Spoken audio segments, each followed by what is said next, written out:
para a aula de linguagem ladder, também a continuação da aula de linguagem ladder, porque está faltando alguns periféricos aí para a gente aprender a utilizá-los, que é o nosso temporizador, né? O principal é o temporizador, mas nós temos aqui algumas instruções de comparação, operações matemáticas, algumas funções especiais e tratamento de sinais analógicos, tá? Mas o principal vai ser o nosso temporizador.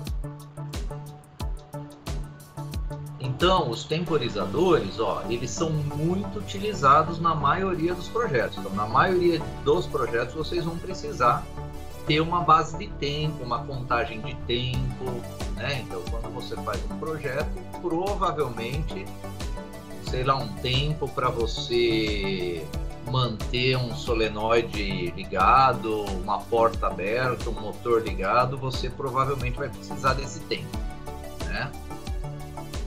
Então, ele é utilizado para definir o intervalo de tempo entre duas operações, verificar se uma operação ocorre dentro do tempo esperado ou definir o tempo de duração das operações, né?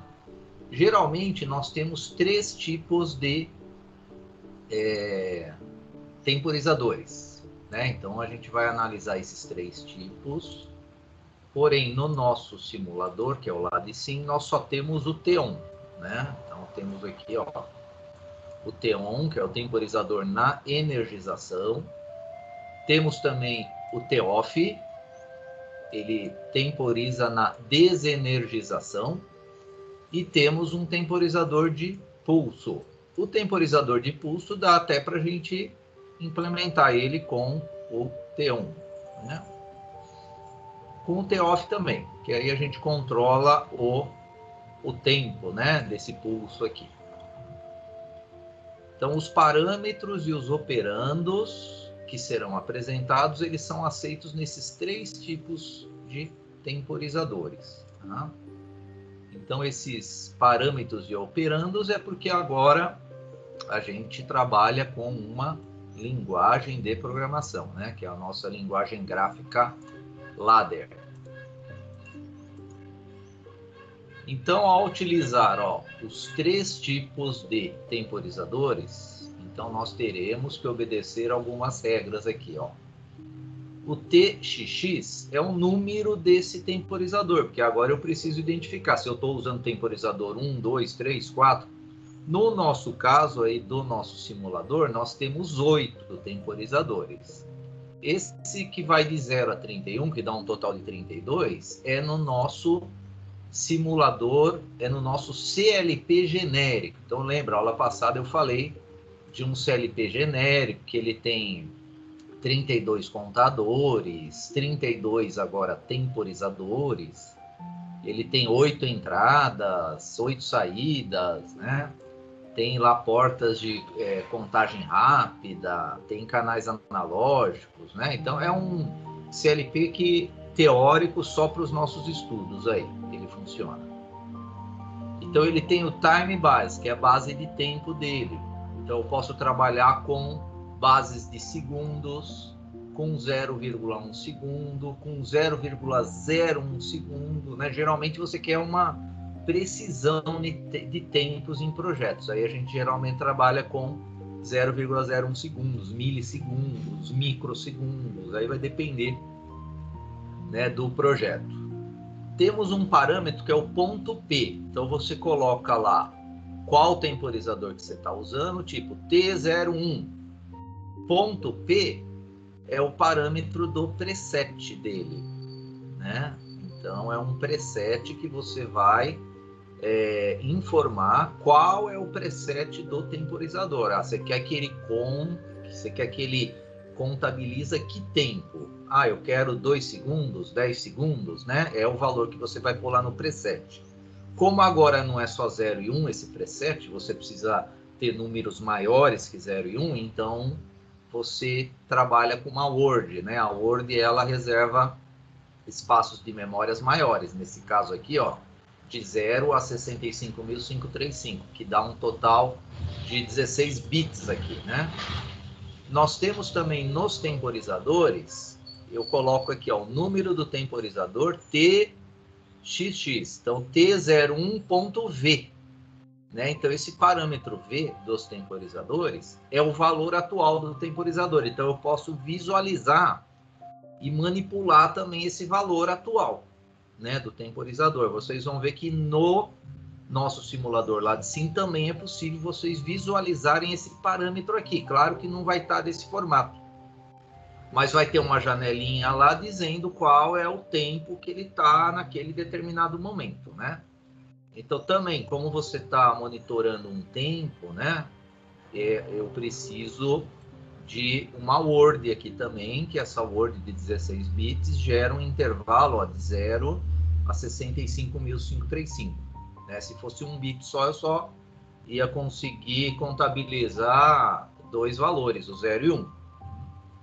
Temos o parâmetro Q, que é o status da saída dele. Né? Então, é o nível lógico que eu tenho na saída, esse Q aqui. Então, o status de saída, ó, do temporizador, ele também é definido pelo software, é ativado quando o valor atual do temporizador, que é esse ponto V, se iguala ao ponto P, que é do preset. Né? Então, quando o ponto V fica igual ao ponto P, eu tenho a mudança de estado da minha saída, de 0 ou 1. Isso aí é programável, né? Geralmente a gente trabalha indo para nível alto, né? Então, a saída está desligada. Quando ele chegou nesse tempo que foi programado, no tempo do preset, ou seja, quando o valor atual ele se compara com o valor do preset, então ele vai geralmente para nível 1, mas isso aí é programável.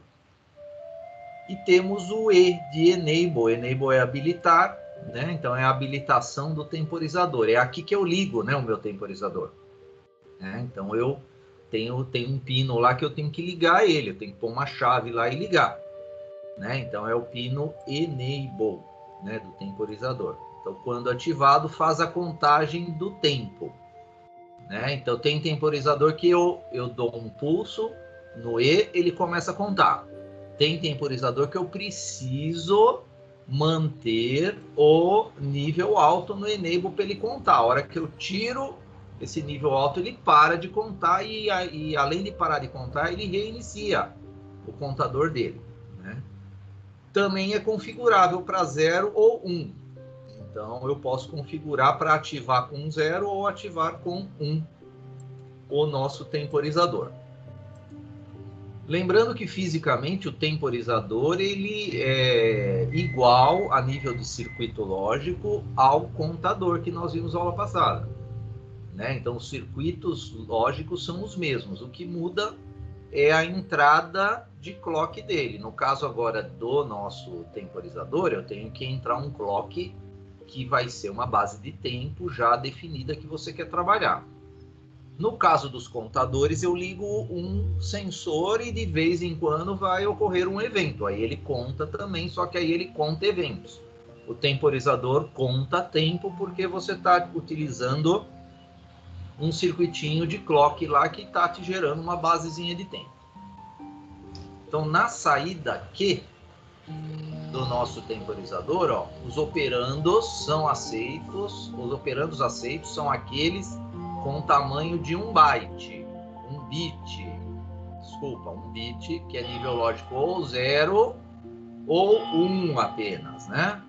Então, a saída Q, ela vai te avisar se tem nível alto ou tem nível baixo, né? Então, nós temos variáveis digitais, que é o Q, e um número aqui, XX, pode ser 00, 01, 02. Temos o M, que é o bit de memória.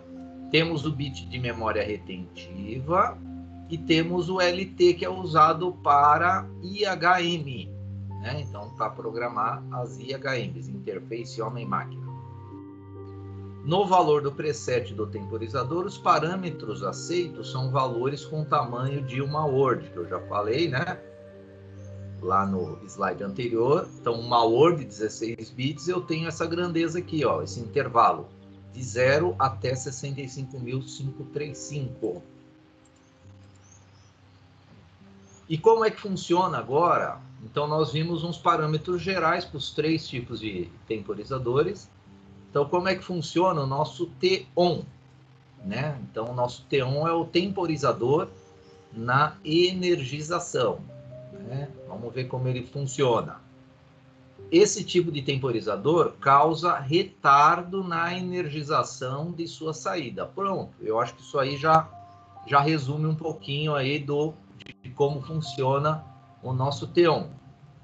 Então, para isso, ele inicia a contagem do tempo a partir do momento que você gera lá o seu sinal de enable. Né? Então, ele vai ter lá o pino de enable. Quando o enable for habilitado, nesse exemplo aqui, nesse caso aqui, ó, de 0 passando para 1, né? O enable vai ser habilitado.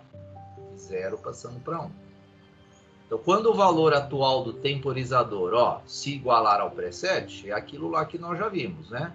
Quando o valor atual, ponto V, se igualar ao ponto P, que é o preset, a saída passa de 0 para 1. Eu ativo a minha saída, né? A saída vai lá para o nível alto. Um detalhe, se a qualquer instante a entrada enable for desabilitada, olha só, passando de 1 para 0, ou seja, eu tirei o dedo do botão do enable lá. O valor atual do temporizador, ó, que é o ponto V, ele vai ser zerado. Então você perde aquela contagem de tempo que ele contabilizou. Né? Ele zera novamente. Isso aí vai acontecer em um dos tipos de temporizadores que nós temos também no nosso simulador lá de cima. E esse ponto V, o valor atual, ele vai retornar, né, ao estado dele inicial. Aqui está o bloco representativo dele. No lá de sim é um pouquinho diferente desse aqui. Esse aqui é usado lá no nosso TIA portal da Siemens, né? Então eu tenho aqui uma entrada, que é a nossa enable, né? É nessa enable aqui que eu tenho que ligar uma chave, né? Então geralmente você liga uma chave ou um sensor, dependendo do projeto, né? Uma chave aí do tipo NA, né, no diagrama. Então ligou essa chave aqui, você põe em nível alto no enable. Ligou, né, colocou nível alto aqui, eu vou ter um valor de preset configurado nele, que é o ponto P aqui. Aí ele começa a contar tempo. Esse aqui vai ser o temporizador, o número do temporizador que eu estou utilizando, que a gente pode utilizar vários.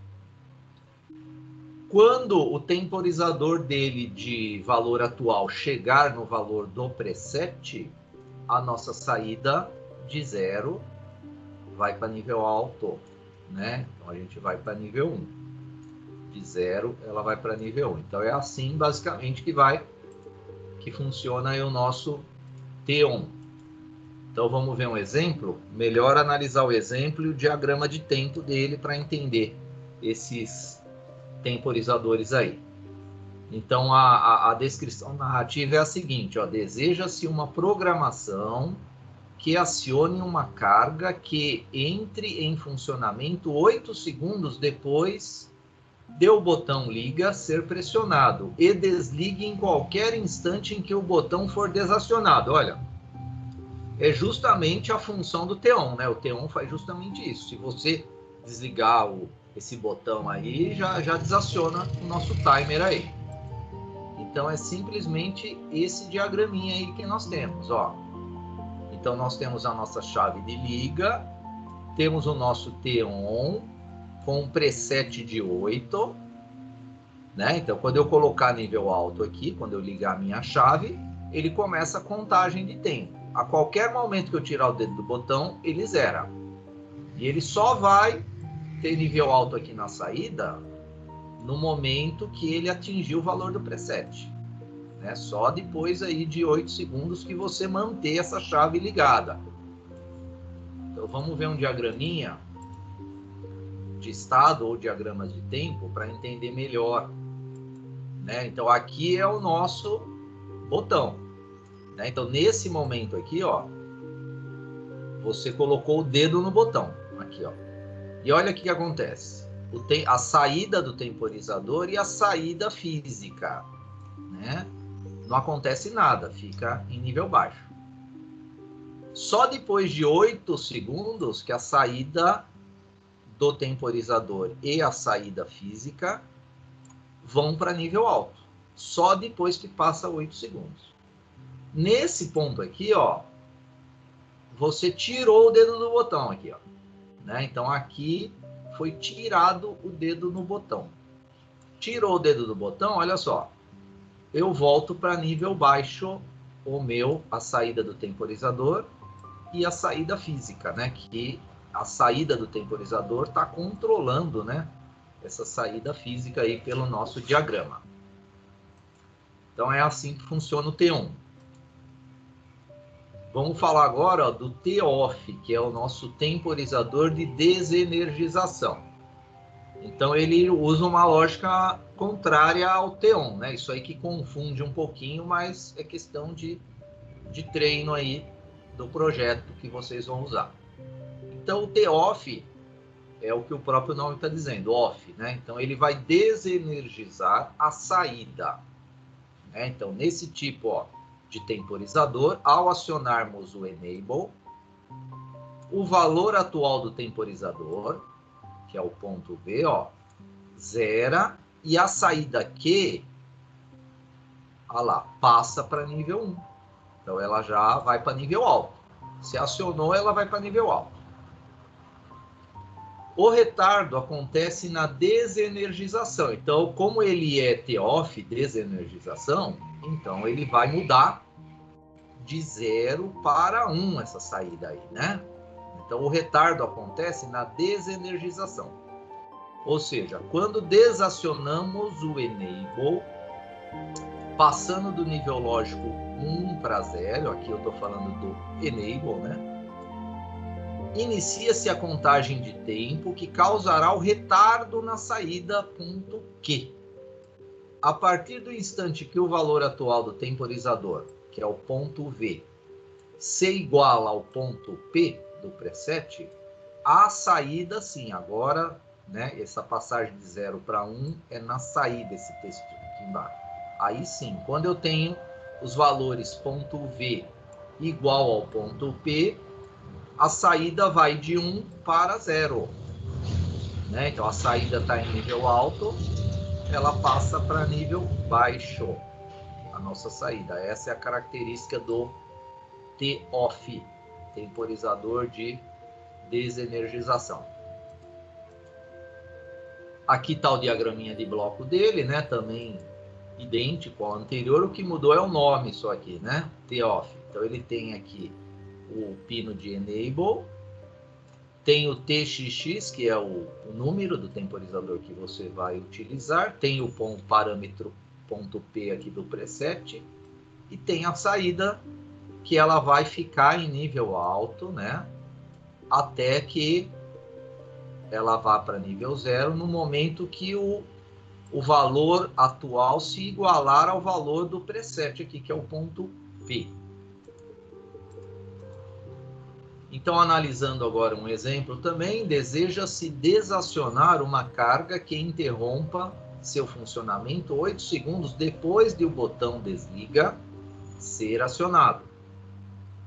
Então, depois de 8 segundos que o botão desliga ser acionado, essa carga vai desligar. É exatamente o que o T-off faz, né? Então, vocês já estão imaginando o diagrama bem simples, né? Então, nós temos aqui também o botão aqui, ó, liga e desliga. Então, depois que acionar esse botão, né? Acionou esse botão, foi para nível alto. Aí ele vai contar 8 segundos. Como ele é T-off, né? Ele vai estar em nível alto. Depois de 8 segundos, ele vai para o nível baixo, né? E aciona a nossa carga aqui. Aqui é um contato físico do nosso CLP. Então, o diagrama de tempo, né? Diagrama de tempo, nós temos aqui o nosso botão, né? Então, nesse momento aqui, ó, você pressionou o botão, né? Aí, a nossa saída foi para nível alto, a saída tanto do temporizador quanto a nossa saída física. Tá? Aí você tirou o dedo do botão nesse momento aqui, ó. Olha o que acontece com a saída. Continua nível alto. Ela vai desacionar só depois de 8 segundos. Então, depois de 8 segundos, ó, que ele tá, o preset dele está programado, né, para 8 segundos, só depois de 8 segundos que ele desaciona a saída tanto do temporizador e a nossa saída física Q00. Depois, olha só, você pressionou o botão nesse momento e soltou nesse outro momento, só que não passou 8 segundos. Então você pressionou o botão, olha só, a saída voltou para nível alto, tanto do temporizador quanto a saída física. Aí aqui você tirou o dedo do botão. Olha só que você não deu tempo de 8 segundos. Aí você pressionou de novo o botão. Quando você pressionou de novo o botão, você zerou o valor atual lá do seu T-off. Então você zerou, você perdeu aquele tempo que ele estava começando a contabilizar aqui, ó. Esse tempo aqui você perdeu, porque você pressionou de novo o botão. Você zerou o valor do atual dele. E aí aqui você tirou o dedo do botão. Aqui tudo bem, aí você tirou o dedo do botão e aguardou 8 segundos, né? Então nesse momento que deu 8 segundos aqui, ó, ele mudou o estado da saída, foi para 0, tanto a saída do timer quanto a saída física do nosso CLP. Tá? Aí você não pôs mais o dedo no botão daqui para lá, né? Então o diagrama de estado é bem interessante para a gente analisar aí o funcionamento aí desses periféricos aí, que é o nosso tipo de temporizador aí, nesse caso o T-off. E temos também o TP, né? Então o TP é o nosso temporizador de pulso, né? Então ele vai gerar já um pulso definido. Nesse tipo de temporizador, se ao acionarmos a entrada Enable, o pulso de entrada for menor que o tempo do preset do temporizador, a saída será igual à entrada, né? Então aqui está o resumo aí desse nosso temporizador de pulso. Se a entrada permanecer acionada por um tempo maior que o do preset, que é o ponto P do temporizador, a saída ficará acionada somente no valor que foi programado lá no preset. Então, mesmo que você fique com o dedo no botão, ele vai manter o tamanho do pulso que foi programado. Tá? Então, ele está trabalhando aqui com um tamanho de pulso definido, né? Esses temporizadores de pulso têm essa característica. Geralmente é um pulso bem rápido, mas você pode programar, né, o tempo que você quiser. A partir do instante em que o valor atual, ó, do preset, que é o ponto V, se igualar ao ponto P, a saída Q do temporizador será desativada. Então ela vai de 0 e aí ela vai de 1 passando para o 0, né? Ela vai ser desativada. Um fato relevante é que existem pequenas variações, ó, no comportamento desse timer, dependendo do fabricante. Alguns modelos, por exemplo, mantêm a saída ativada mesmo para pulsos curtos, né? Então, mesmo para tempo curto, ele mantém a saída ativada, só vai desligar a saída quando atingir o valor do preset dele, né? Então, isso aí então vai depender do modelo aí do fabricante. Dessa maneira, recomenda-se consultar o manual do fabricante, tá? Então, o TP é um temporizador que pode ter uma variação aí em função do fabricante. Então, nós temos o diagraminha de bloco aqui do nosso TP. Então, tem o TXX, que também é o número, né, do temporizador que eu vou usar. Temos a entrada dele, temos a saída. temos o valor aqui do preset, o ponto P dele, e aqui indica o tipo de temporizador que eu estou usando, nesse caso, o TP. Tudo igual aos anteriores, né? O que muda é a forma dele trabalhar. Então, um exemplo aqui, ó. Deseja-se acionar uma carga que interrompa seu funcionamento 8 segundos depois de o botão liga ser acionado. Se desligarmos o botão liga a qualquer instante, antes de decorridos os 8 segundos, ele interrompe o funcionamento de imediato. Então, o diagrama é sempre o mesmo, né? Só estamos mudando, ó, o tipo dele, né? Que ó, é o TP, temos o enable, que está sendo controlado por uma chavezinha de liga, né? Esse enable. E a nossa saída que está controlando uma carga física Q00, no endereço Q00. Então, olha só o nosso diagraminha de estado, né? Então, analisando o nosso diagrama de estado, pressionou o botão, olha só, ligou a saída do temporizador e a saída aqui está como M0, né? É uma saída de memória. Mas no nosso diagrama aqui, deixa eu voltar aqui, no nosso diagrama está como uma saída física aqui, tá? Então seria, para esse exemplo aqui, eu teria que trocar aqui, pessoal, por... Se bem que o M0 ele está representando exatamente o que está acontecendo, mas para ficar compatível aí com o nosso circuito, é o Q 0.0 aqui, né? No lugar desse M0 aqui. Mas o M0 vai representar essa saída física aí. Então, pressionou aqui o nosso botão, né? Ligou a saída do temporizador e ele liga também a saída, nesse caso aqui de memória, mas é a nossa saidinha física. Tirei o dedo do botão antes de 8 segundos. Olha só, ele desligou tudo, né? Desliga a saída do temporizador e a nossa saída aqui de memória. Passou um tempo, nada aconteceu. Pressionamos o botão novamente de entrada e mantemos ele por mais de 8 segundos, né? Então ele ficou acionado aqui, ó, por um tempo maior, né, do que 8 segundos. Só que como ele é um TP, depois de 8 segundos, olha só, ele foi para off, né?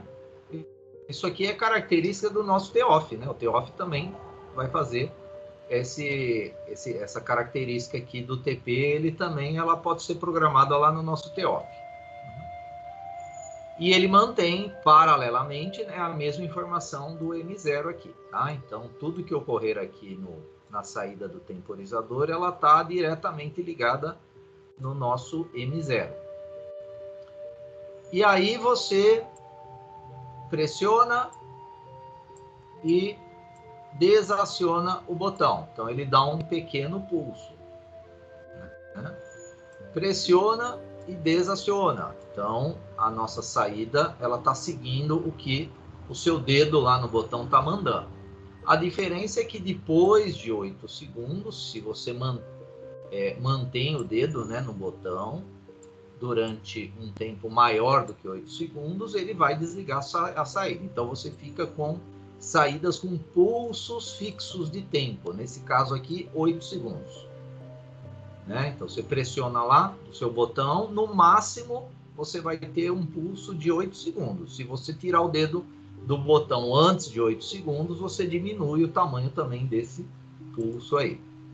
É uma característica aí do nosso TP.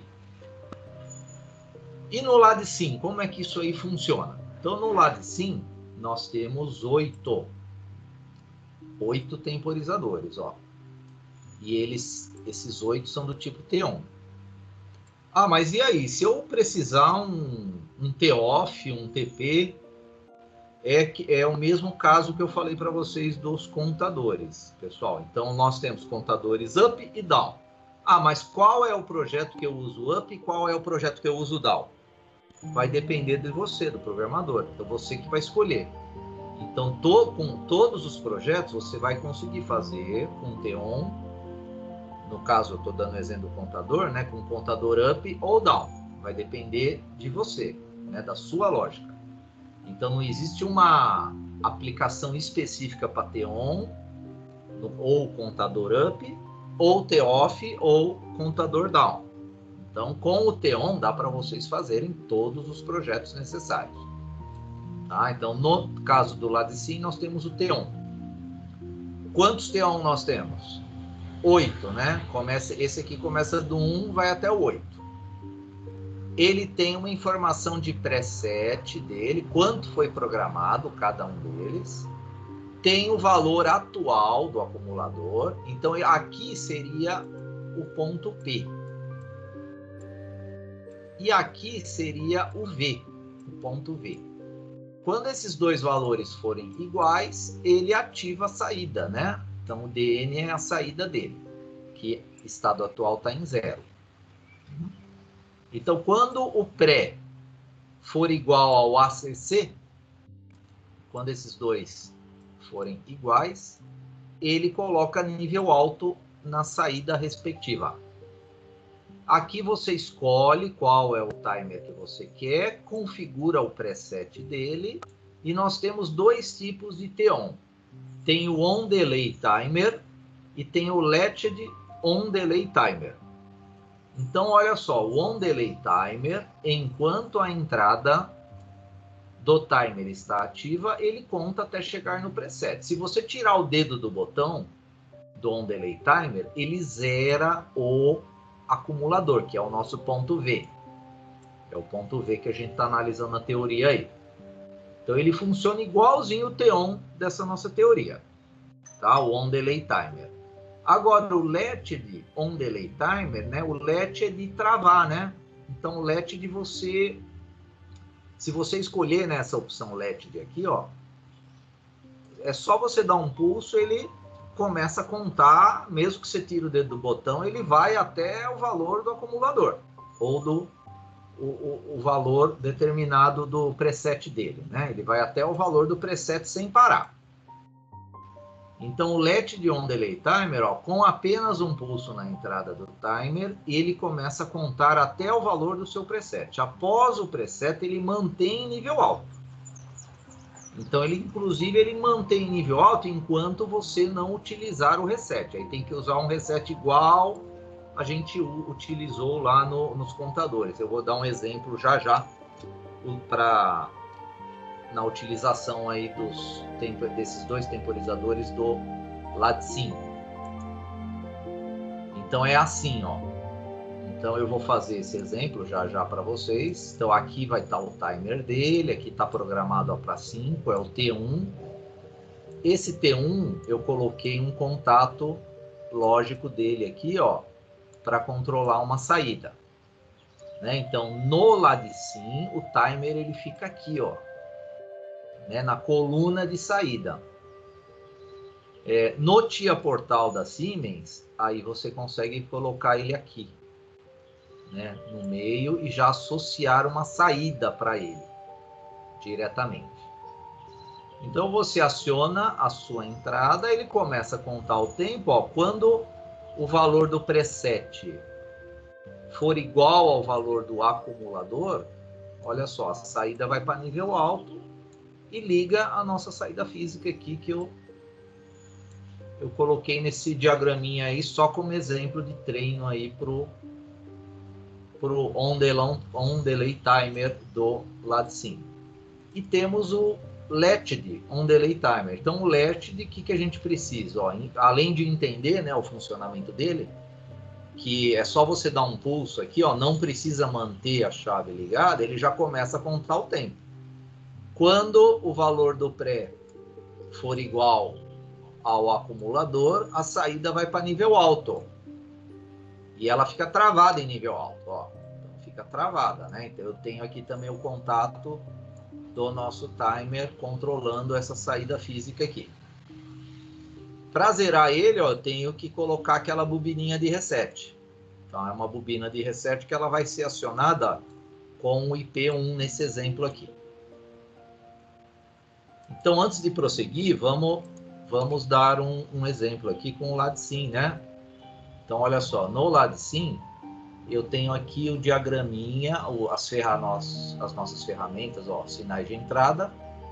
E aqui, ó, tem o timer. Então, eu vou selecionar meu timer, colocar ele aqui na saída, vou escolher qual timer que eu quero utilizar, vou colocar um valor do preset nele, vou colocar, sei lá, 8 segundos, e vou escolher essa opção On Delay. Vamos dar OK. Vamos pegar uma chave, né, NA, para controlar ele, vou ligar no IP0, vou adicionar mais uma linha, para a gente colocar aqui outra chave. Essa chave que eu estou colocando na linha, nessa linha 1, tem a linha 0, linha 1. Eu vou chamar aqui, ó, o meu timer 1, que é o timer que eu estou usando no meu circuito. Então, eu vou chamar aqui o meu timer 1, barra DN, né, que é o DN, que é a saída dele. E ele vai acionar uma saída física. Eu vou escolher essa OP0. Então, vamos pegar aqui uma saída física. Vamos pegar a OP0 na sequência aí. Vamos iniciar aqui a simulação. Então, nós temos aqui, ó, o nosso botão IP0 está desligado. Ó. Quando eu aciono ele, o acumulador, ó, começa a contagem de tempo. Se eu desacionar, olha o que aconteceu com o acumulador. Zerou. É exatamente o que acontece com o nosso T1 lá, dessa nossa teoria de hoje. Então, olha lá, pressiona o botão, olha lá, o acumulador está contando. Se eu a qualquer momento, ó, desligo, olha lá, zero o acumulador. Então, ele não contabiliza, né, os tempos de acionamento aqui. Então, eu vou agora acionar e deixar chegar no valor do preset, ó. 4, 5, 6, 7, 8. Olha lá, acionou a saída. Então, o contato do nosso timer 1 acionou a saída OP0. Se eu desligar agora, olha só, se eu desligo, eu reinicio o acumulador. Ele zera a saída do timer e reinicia o acumulador. Então, pressionando de novo, olha lá, começa a contagem. Quando o pré for igual a ACC, saída 1. Né? Então, acionou a saída aqui. Ó, desaciono, zerou o acumulador. Agora, vamos aproveitar esse mesmo exemplo. Ó, eu vou selecionar aqui o timer, vamos parar a simulação. Eu vou selecionar esse timer e mudar o tipo dele, ó, né? O estilo aqui, ó, timer style. Eu vou usar o LETD. LETD, vou dar o OK. Então, olha só, antes de pôr a bobina de reset, vamos fazer um teste aí, ó. Vou iniciar aqui a simulação, vou selecionar a chave e vou desacionar, ó, desacionei. Olha só, ele continua a contar, ó. Ele não para a contagem até que ele chegue no valor do preset. Chegou no valor do preset, claro, a saída dele vai para nível alto, fecha o contato dele e liga a minha saída física OP0. E olha só, eu ligo e desligo, ele fica travado, ó. Não acontece nada aqui. Claro, se você desligar a simulação e iniciar de novo, ele zera, mas fisicamente o que seria isso? Seria ter que ir lá toda hora desligar o seu CLP, você ia ter que ficar ligando e desligando o seu CLP. Então não é isso que a gente quer. Vamos adicionar aqui mais uma linha nossa aqui do diagrama. E essa linha aqui, eu vou colocar agora uma chave. Eu vou pegar o endereço 1, IP1 de entrada, e eu vou utilizar agora a nossa bobina de saída, essa aqui, ó, Reset. Vou colocar ela aqui na minha saída. Vou escolher o que é que eu quero resetar, no caso, ó, o timer 1. Né? Mas, ó, tem os contadores, tem os bits de registro. Vou dar aqui o OK. Então, a nossa bobininha, ó, de reset tá fazendo parte agora do nosso circuito. Então, vamos iniciar aqui a nossa simulação. Então, acumulador zerado, preset 8 do timer 1. Se eu der um pulso ou desligar também, né? Essa entrada aí, ó, que na verdade é o pulso, né, que eu fiz, ele está contando o tempo, ó. Chegou no 8, ele travou, né? Mesmo que eu dê, ó, novamente pulsos aqui, ó, ele fica parado. Como que eu reinicio esse tipo de timer? Eu preciso acionar a bobina de reset. Eu preciso acionar a chave IP1. Olha lá, aciona a chave IP1, zerou, né? Zerou o meu acumulador, a saída do timer foi para 0, aí eu posso acionar ele novamente, ó. Aciono, desaciono a entrada 0, ele continua a contagem. Tá contando, chegou no 8, ó. Saída novamente foi para nível alto. E fica travada em nível alto. Tenho que dar o reset para reiniciar ela. Vamos mais uma vez, olha lá. O acumulador contando. Agora vamos manter aqui a chave acionada. Mantive a chave acionada, olha, foi a saída, foi para alto, agora desligo, reiniciou. E ele volta a contagem, ó, porque eu tô com o dedo no botão aqui na entrada 0. Né? Olha lá, reinicio. Enquanto o reset está ativo, ele mantém 0. A hora que eu solto o dedo do reset, ele começa a contar. Porque o botão da entrada 0 aqui está ligado aqui direto. Né? Chegou no tempo de estouro dele. Reiniciei, agora está tudo paradinho aí. Então, queria passar aí também a utilização do LADSIM, tá, pessoal? Então, vocês têm aí agora o conhecimento aí do uso do LADSIM para os temporizadores. Se alguém tiver alguma dúvida, fica à vontade aí, hein, pessoal? Falando agora de entradas e saídas analógicas, né? Então, quando a gente fala de entrada e saída analógica, claro, você está trabalhando com sinais analógicos e o processamento do CLP é digital. Né? Então, se você está recebendo um sinal analógico numa determinada entrada analógica, né? Não são todas as entradas que estão preparadas para receber um sinal analógico. Não são todas. Né? Então, as entradas que estão preparadas para receber o sinal analógico, qual é a diferença dessa entrada? É que eu tenho um conversor AD ligado nela, lá dentro do circuito do CLP. O que o conversor AD faz? É o que o nome está dizendo. Ele vai pegar esse sinal analógico, né? E transformar esse sinal em digital, um código, né? Ele vai gerar um código digital. E esse código aí sim, o CLP vai conseguir processar essa informação porque passou para o digital. E nós temos também, no CLPs, saídas analógicas. O que é isso? Então, eu quero mudar o nível médio de tensão de um determinado pino. Eu quero trabalhar com tensões variáveis de um determinado pino. Não só 0 e 1, não só liga e desliga. Eu quero trabalhar com 0, com 1 volt, com 2 volts, com 3 volts, com 4 volts, com 5 volts. Então, eu quero ter esse nível analógico na saída. E não um nível de liga e desliga só, seria 0 e 12 ou 0 e 5. Eu quero ter valores intermediários nas saídas.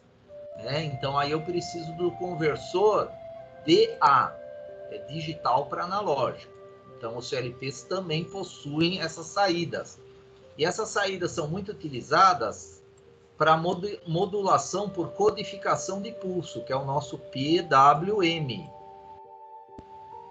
E o PWM, o que ele faz? Eu consigo controlar velocidades de motores DCs. Só motor DC que eu consigo controlar velocidade com um sinal analógico na saída.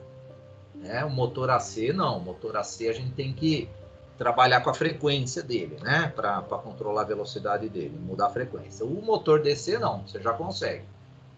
O que é que você consegue controlar também? Intensidades, tipo, hoje em dia tem muita iluminação que você consegue mudar a intensidade, né, da iluminação. Então você pode fazer na sua casa um sisteminha que vai controlar o nível de iluminação, né, a intensidade de emissão de luz aí da sua casa em função de um sensor que está medindo a intensidade de luz que você tem em ambiente. Então vamos supor que está de dia, a janela está ligada, está aberta lá do seu quarto, então está entrando bastante luz. Você liga a sua lâmpada, ela vai estar lá na potência máxima. Mas será que nesse momento do dia você precisa ter essa potência máxima? Então aí entra esses projetos de eficiência energética, né? Então quando a gente fala de eficiência energética, aí você tem que ter o controle dessa energia que você está consumindo, né? Então no caso aí você estaria consumindo essa energia. Então você consegue ter um controle, e com esse controle você vai ter uma economia de energia, né? Então você usa a sua energia de uma maneira mais eficiente. Por quê? Tá de dia, a janela tá aberta, tá entrando muita luz, então a sua lâmpada lá não precisa estar ligada na potência máxima. Então com o conversor DA você consegue diminuir a potência dela. Você diminui a potência dela, conforme vai escurecendo o dia, ela vai automaticamente aumentando essa potência dela de emissão de luz, e você nem vai notar isso aí, né? Você nem vai notar, vai manter sempre aquela iluminação, né? Aquela quantidade de luz que você está utilizando naquele ambiente, né? Então são projetos aí na área de eficiência energética, né? São projetos verdes, né? São projetos que geram economia, né? Então, e hoje em dia com as lâmpadas LEDs é o que você precisa para trabalhar com o DA, tá? E os CLPs têm esse DA também. Então, além de controles de velocidades de motores, vocês têm controles aí de intensidade de luz, né? Então, porque tudo que você controla com a variação de um nível médio de tensão, você vai conseguir utilizando o conversor DA. E no nosso CLP genérico, nós temos algumas entradas aqui analógicas, né? Então essa tabelinha mostra as entradas analógicas e algumas características dela, né? Então de 0 a 10 PCCs, de 0 a 20 mA, né? Então parâmetros das entradas analógicas que você vai trabalhar, né? Então aqui a gente já sabe que eu posso ligar na minha entrada analógica o máximo 10 volts. Né, nesse nosso CLP genérico, que é aquele CLP de estudo. A resolução que ele trabalha é de 12 bits. Então, significa que ele trabalha com intervalos de 2,44 milivolts. É o mínimo de tensão que ele consegue reconhecer para mudar o nível dele. Então, mas 2,44 milivolts, pessoal, é muito baixo, é uma tensão muito baixinha. Então, qualquer variaçãozinha lá nesse seu sinal analógico, ele vai alterar o código, né, de entrada. Então, a resolução é para você pegar essa amostra de 0 até 10 e dividir por 12 bits, que no caso é 2 elevado a 12. Ó. 2 elevado a 10 é 1K, a 11 é 2K, a 12 vai ser 4K, né? Então é 4.096. Você pega aqui esse intervalo de 10 volts e divide em fatias. E cada fatia divide em 4.096 fatias. Menos uma, então 4.095 fatias. Cada fatia vai ter 2,44 milivolts. É isso que significa a resolução de 12 bits. É uma resolução muito boa aí para vocês trabalharem com o sensor que vocês quiserem, porque as entradas analógicas você vai ligar sensores analógicos, né? E a maioria dos sensores que não são as botoeiras, né? Push buttons, né? A maioria dos sensores eles vão trabalhar com sinais analógicos, né? Ele vai te dar uma resposta analógica, tipo um sensor de temperatura, um sensor de umidade, um sensor de pressão e assim por diante. Aí você vai ter, nesses sensores aí, um transdutor analógico, né? Aí o transdutor analógico que vai gerar esse sinal analógico e o seu CLP consegue entender esse sinal analógico através das entradas analógicas. Tem parâmetros aqui de impedância, né? Tem resolução em corrente, que como aqui ele trabalha aí com 20 mili de máximo, né? Aí o cálculo seria o mesmo. Você pega esses 20 mili e divide pelo número de combinações de 12 bits, que é 4.096. Né? Então, você vai ter lá 4.096 fatias, e essas fatias, cada fatiazinha dela vale 4,8 microampere. Temos aqui parâmetros de impedância de corrente e quantidade 4 entradas analógicas. Aqui são os endereçamentos dela, são os endereços que eu teria que colocar, né, lá na minha programação. Eu vou usar o IA0, IA1, IA2 ou IA3, né? São os endereços que a gente coloca na programação. As saídas analógicas, nesse nosso CLP de estudo aqui, nós temos duas, né? Que é o nosso DA, né? É o conversor DA que eu estava falando para vocês para controlar intensidade de luz, velocidade de motor, né? Então, ela gera também na saída uma tensão entre 0 e 10. A resolução é de 8 bits. Isso aqui significa que ele fatia esses 10 volts em uma combinação de 8 bits. A combinação de 8 bits é 256 combinações. Então, ele pega de 0 a 255, né? E cada fatia vai ter 39 milivolts, cada fatiazinha dessa aí de resolução. Também é uma ótima resolução para sinais de saídas analógicos. Impedância dos 200 ohms e quantidade 2, né? E os endereços delas aqui, ó, QA0 e QA1.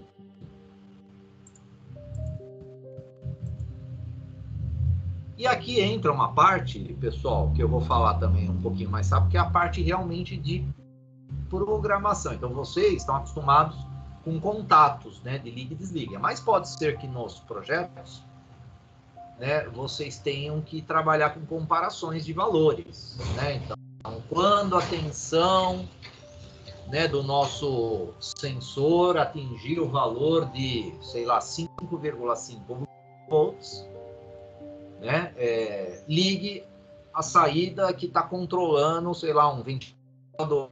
Então, você tem lá um termistor medindo a temperatura. Quando a temperatura chegar num determinado valor, liga o ventilador para dar uma refrescada lá no ambiente. Tá? Ou você pode usar a saída DA, a saída DA através do PWM, conforme a temperatura aumenta, você controla a velocidade do seu ventilador. Né? Se o ventilador motor descer, você tem esse controle. Então, temperatura alta, velocidade girando lá rápida do ventilador. Conforme a temperatura vai caindo, vai diminuindo a velocidade do ventilador. Também você tem um controle energético aí, né? Você vai ter um controle de economia. Em vez de deixar o ventilador ligado o dia todo no máximo, aí, se o tempo não está tão quente, diminui a velocidade do ventilador. Então, você tem esse controle aí, né? Então, são agora instruções aí de comparação. Geralmente, essas instruções, agora elas não são mais do tipo bit. Elas são byte, são 8 bits, Word, 16, ou valores constantes. Eu sempre vou ter dois operandos, porque eu estou comparando, né? Então, eu sempre vou ter o operando 1 e o 2. Caso os valores satisfaçam a condição de comparação, aí ele aciona a saída que você está controlando.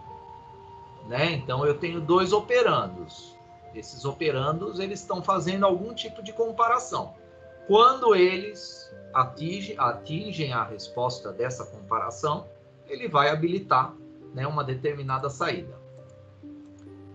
Aí nós temos, ó, operandos de igualdade, maior que, menor que, maior, igual a, menor ou igual a e diferente. Então aqui eu vou pôr o meu operando alvo e aqui o que eu estou comparando. E aqui o meu tipo de comparação, que pode ser tudo isso que está aqui escrito em vermelho aqui, né? E quando eu tiver a condição verdadeira dessa comparação, ele vai ativar essa minha saída aqui. Então esse é o diagraminha básico aí desses comparadores aí, muito usado agora em lógica mesmo de comparação, né? E lógica de programação. Então, o igual a, olha só, ele vai com o símbolo do igual. O que significa isso aqui igual? Você programou ele para um operando 2 aqui, um valor que você quer. Quando o operando 1 for igual ao operando 2, ele liga a nossa saída, né?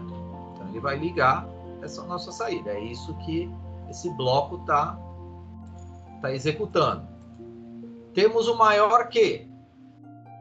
Então, agora é o que o nome está dizendo, maior.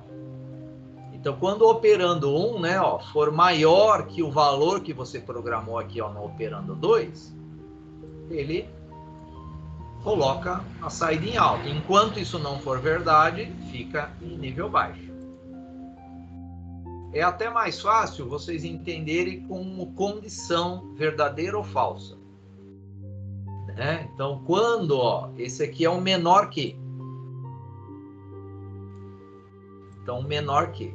Quando o operando 1 for menor que o operando 2, se isso aqui for verdade, nível alto na saída. Se essa comparação for falsa, nível baixo. Mantém o nível baixo na saída. Maior ou igual. Então, aqui, ó, maior ou igual. Ah, o operando 1 é maior ou igual ao operando 2? Condição verdadeira, nível alto na saída. Nível 1. Condição falsa, nível 0 na saída. Menor ou igual. Então, quando o operando 1 for menor ou igual ao operando 2, condição verdadeira, nível alto na saída. Condição falsa, nível baixo. Diferente de. Então, quando o operando 1 for diferente do operando 2, então lembrando que sempre o operando 2 é um valor que você programou. Aí ele está lendo sempre o operando 1 na entrada respectiva dele, né? Então, quando eu tiver, nesse caso, um valor diferente, a condição é verdadeira, vai para nível alto. Quando for falso isso aqui, ele mantém o nível baixo na saída. E nós temos também operações matemáticas, né? Então, como agora vocês estão trabalhando com programação, então nós temos operações matemáticas também, né? Que são possíveis de realizá-las. Então, essas instruções, ó, tem como função executar as operações aritméticas também entre dois operandos.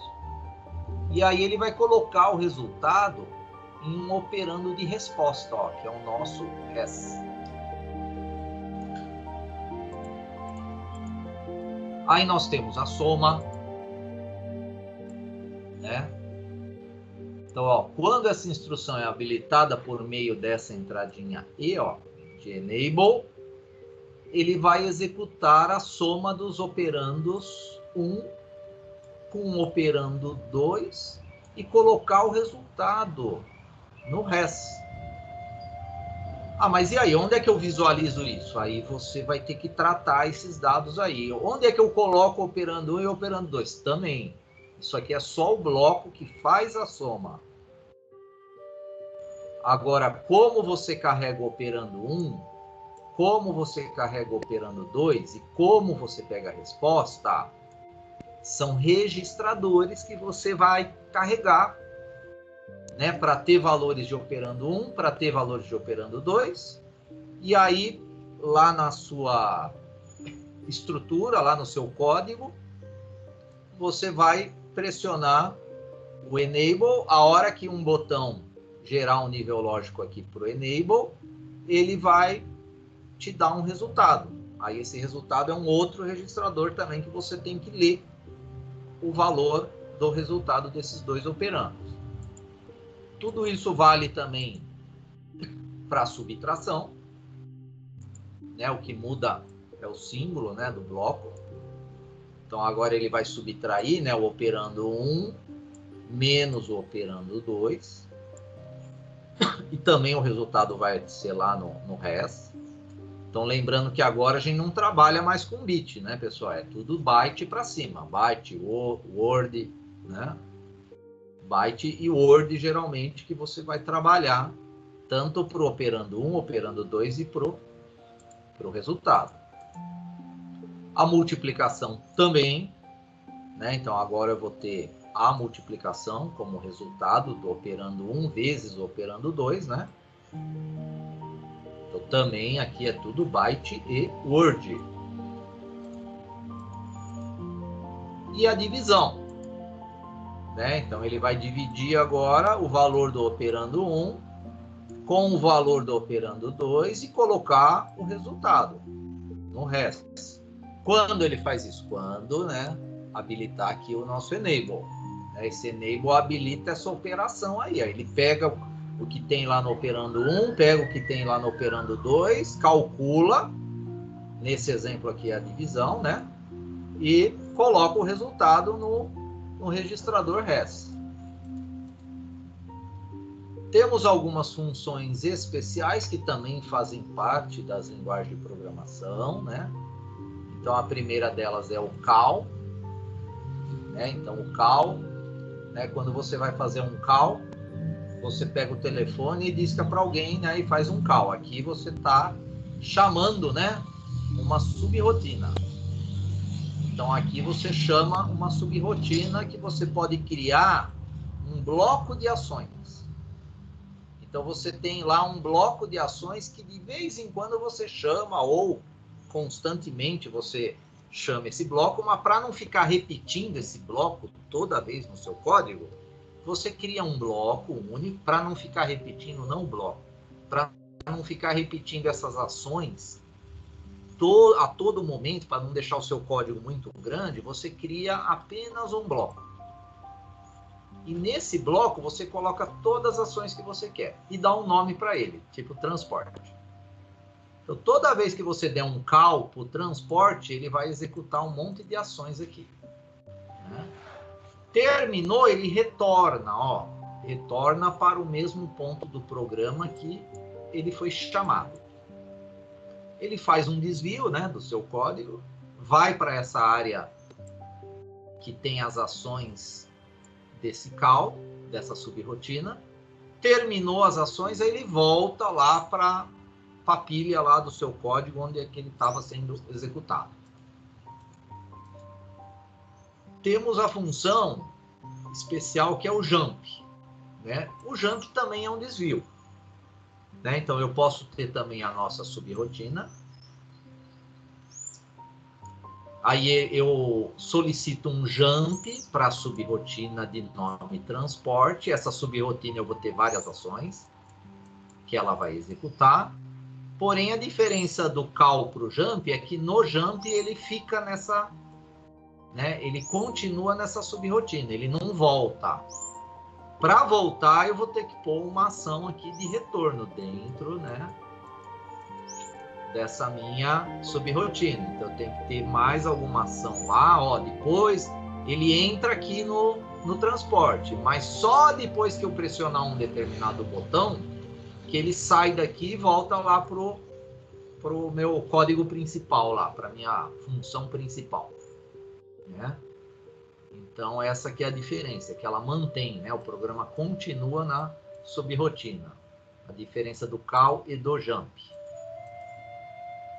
E temos movimentação também de registradores, né? Então você quer mudar valores de registrador. Então você pegou lá a leitura de uma Word que está te dando um resultado, sei lá, de um sensor analógico qualquer, e você quer movimentar esse valor para um outro registrador, né? Aí você usa o move.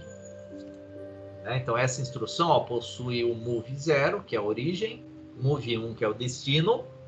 Quando você habilita, né, essa entrada, passa de 0 para 1, a instrução move é habilitada, transferindo o valor contido na variável move 0, que é a origem, para a move 1, que é o destino. Né? Então você tem que ter aqui variáveis que também trabalham aí com Word, com byte, e aí você consegue ter movimentação desses valores. Ah, mas quando é que eu vou usar isso aí? Vai depender, né, do tipo de projeto aí que você está trabalhando, né? Essas funções especiais vai depender do tipo de projeto, as aritméticas também, as de comparação também. Né?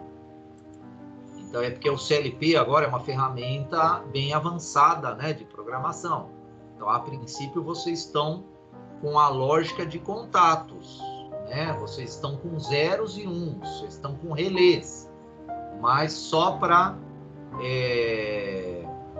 o nosso CLP, ele também manipula, né, códigos, manipula sinais analógicos, gera esses sinais analógicos. Então, com isso, você precisa ter instruções mais avançadas.